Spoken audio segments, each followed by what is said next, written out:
Hey everybody, Frank Chen here with REIClub.com, and the site you'll need as a real estate investor. Today's quick video, we're going to talk about whether or not your contractors need to be pulling construction permits for your rehabs.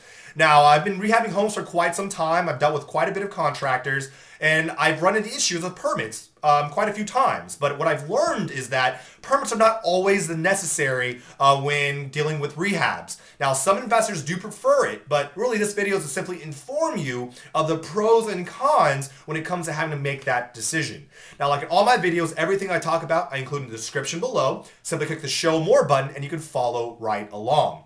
Now, let's go and jump right into things. What are the benefits to pulling permits? Now, if you have no background in construction or any rehabbing experience, then this may be a good option for you, okay? The city will actually send out a highly experienced inspector and provide you a thorough repair evaluation based on the work that needs to be done. This will give you insight of how the work should be done correctly and brought up to code. Now, there's a small cost associated with an inspection based on the value they provide. It's a few $100, but this could save you thousands in unwanted repairs or repairs that have been done incorrectly, okay?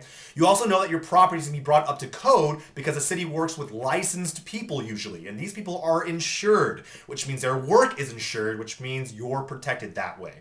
Now, any work that needs to be done, you know, if there's any additions to the house, increase in square footage, conversions to bathroom, additions in bedrooms, bathrooms, anything like that, it'll be documented with the city, which could indirectly increase your property value, okay? Now, one of the great things about working with the city as well is you can take advantage of their rebates. If you're installing a new HVAC system, windows, making your house more green or energy efficient, they have money out there to help cover these costs. It can save you several hundred, if not thousands of dollars, okay? And of course, when it's time to sell, it's very common for the new buyer to want to do an inspection on the property. And because you already got one done and you know it's brought up to code correctly, that's one less thing you have to think about. Now, really, guys, the whole purpose of getting a permit is to peace of mind and to make sure that the property is brought up to code without any kind of potential issues, okay?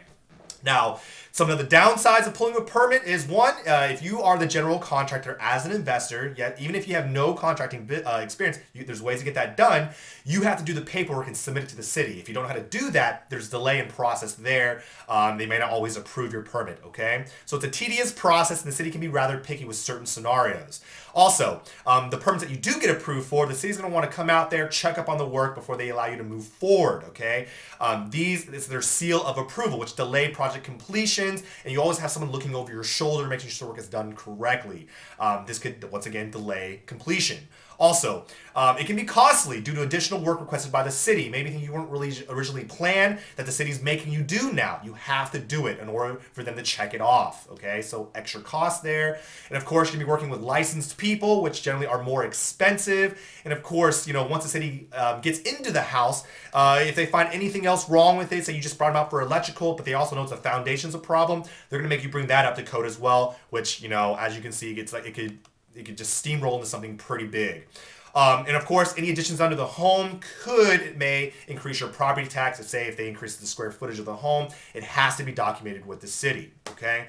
Now, if by any chance you're wanting to rehab a home without pulling a permit, some insight to that is, you know, of course, you're going to be able to avoid the city code checklist, which is far longer than your checklist, but you absolutely still have to make sure the work done is brought up to code. Period, okay? Also, you can work with more flexible contractors, whether they're licensed or non-licensed.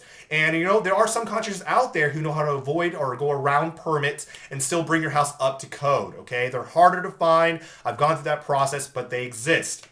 Also, you have to be careful, especially if you're working in developing neighborhoods. The city drives around looking for new constructions. They can shut you down. It could be several weeks to several months. As an investor, time is money, okay? So ways to avoid that, kind of, you know, befriend your neighbors, make sure that the work being done isn't infringing on their lifestyle, the noise complaints and things like that, okay? So make sure you communicate with them. Also, don't give reason that there's construction going on. Remove ladders, tools that are outside, trucks, trash bins. Don't give the city a reason to come knock on your door. Also, be prepared for any liability issues. This is probably the biggest thing I can emphasize. When you don't pull permits, you as the general contractor take on all the liability, okay? Now, also one of the things you have to understand is that municipalities have the power to ask you to remove or even condemn work that has not been approved by the city. It doesn't happen all the time, but when it does, it's a big headache that you have to overcome. Also, as I mentioned before, overall liability, city code, damage to neighbors, a contractor got hurt, you are liable, okay? So it's very important you keep that in mind. Now, when it comes to jobs like electrical, plumbing, foundation, I myself like to not avoid permits. These are bigger jobs. I like the city to get involved, make sure it's done correctly because it's one of those long-term investments. Now understand, guys, really the real question you have to ask yourself is, am I okay with dodging the city in order to save money and time? This is not something that we encourage here at REIclub.com, but it's our goal to kind of open light on many of the difficult decisions that we as investors have to make.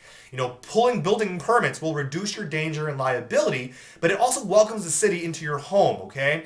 And if you don't mind jumping through all the hoops they put you through, and it is a little bit more expensive than doing it without a permit, but it's the safest way to go.